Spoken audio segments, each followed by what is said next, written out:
Before we begin, I want to specify that this is a theory. I am not associated with ADOR or Hybe in any way or any other K-pop company. I am simply bringing forth my theory of what ADOR is going to do with NewJeans' return. I am simply stating a theory. So please don't sue me or something. I'm just making a video. Don't get mad at me. This is just a theory I have. Well, Minji, Hanni, and Danielle announced that they are returning to ADOR, and a few days ago, Haelin and Hain also announced that they are returning to ADOR, which means that NewJeans has officially returned.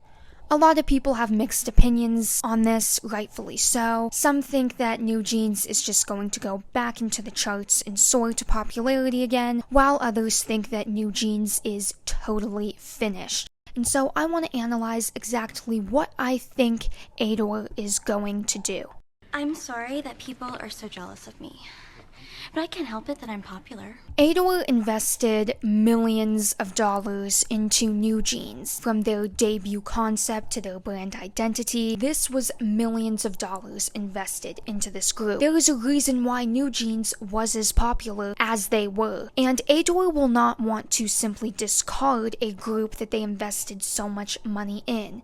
A group that has high brand power even after the lawsuit, a massive fan base, and global recognition. ADOR wants to make their money back, but ADOR also doesn't entirely trust NewJeans. Their statement made it very clear that they're a little nervous to invite NewJeans back into their circle. And to be fair, their other group, Islet, was also severely impacted by NewJeans. So they're probably also a little hesitant there, because I can't imagine interpersonally how awkward it is for the girls of NewJeans and Islet to be in the same building together. I hear you taking a shit. Hurry the fuck up! So, ADOR will still want to monetize NewJeans, but in low-cost, low-risk ways. New music is too high risk right now. Producing music requires insanely large budgets, strategic brand positioning, long-term planning, media relationships, and internal trust. And ADOR is going to be very hesitant to give NewJeans new music because they don't want to invest big money in an artist who may try to leave again. They don't want to build an era around a group that may become legally unstable in the future, especially when they have a group with very similar elements to NewJeans, that group being Islet. And they don't want to give a rebrand to an artist that they don't control creatively. Now, new music is going to be very risky because of this. We may get a single here or there, but we're not going to be getting much music, so don't be expecting that, at least in my theory. Now, I do think that they are going to get their investment back by using existing contracts that still generate profit. So ADOR can still profit from brand deals, sponsorships, digital ads, pre-existing partnerships, merchandise, photo shoots, physical album sales from their inventory. So they can still make money back and still appease the fans of NewJeans, but with very minimal investment. So ADOR will likely lean more towards performances or one-off appearances. They might send NewJeans to award shows to generate buzz, let them perform older songs, do fan events, and let brands use them as ambassadors. So they'll keep the group visible without creating any new IP. And ADOR will likely want to avoid giving them new creative leverage, so new music can give NewJeans new fan momentum, new cultural relevance, and stronger bargaining power. And ADOR likely will want to limit this power until trust is rebuilt, which it can be rebuilt, contracts are renegotiated, and internal dynamics stabilize. These first couple of weeks are going to be very uncertain. ADOR will likely want to keep NewJeans active but controlled. They don't want people to accuse them of mistreatment, and they still want to make their money back, but they don't want to give too much power to the group that already proved that when they get power, they will use that against ADOR. I don't think ADOR is going to prioritize a comeback either.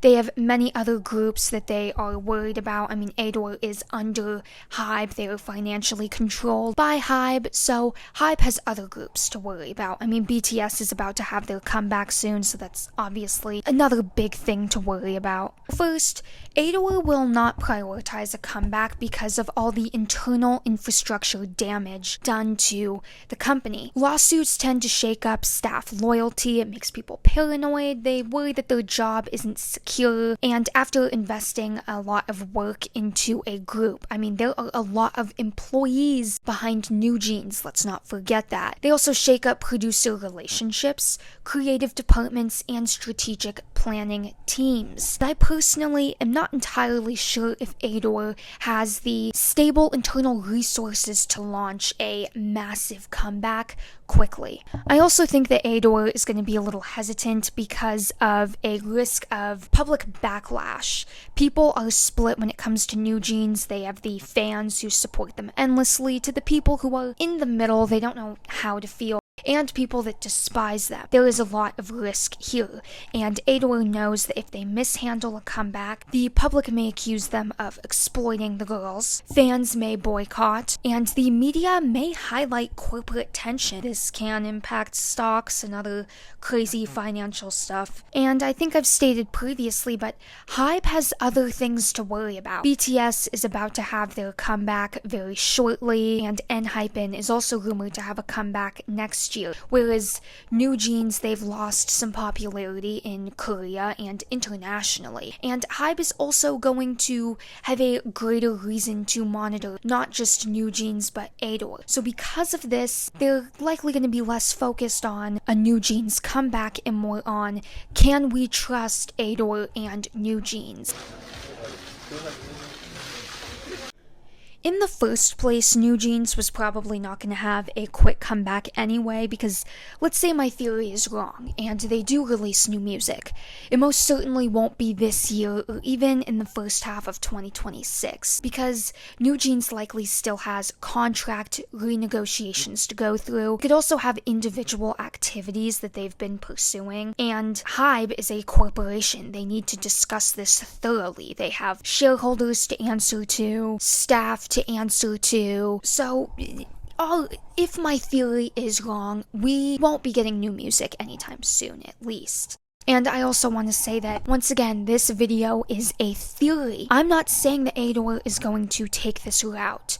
I do not work for ADOR, I don't work for Hybe, I don't work in the music industry. I'm just assessing what I think they're going to do, what I've seen other companies do in the past, and I don't want any of you guys to think that this is like something I'm confirming. I really do need to emphasize this because Korea is really cracking down on like false accusations and rumors and stuff like that, and I promise I am not accusing or saying that ADOR is going to do something. This is a theory.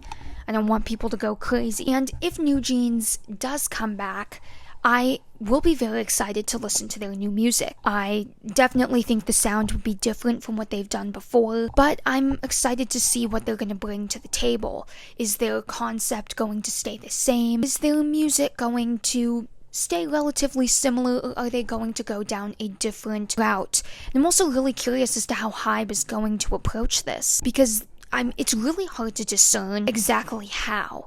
I mean, I kind of came up with a basis, but I'm really interested in hearing your guys' thoughts, and I myself am interested in what's going to happen. I hope you enjoyed this video. Don't forget to like and subscribe. I have more videos similar to this coming, so keep a lookout for that.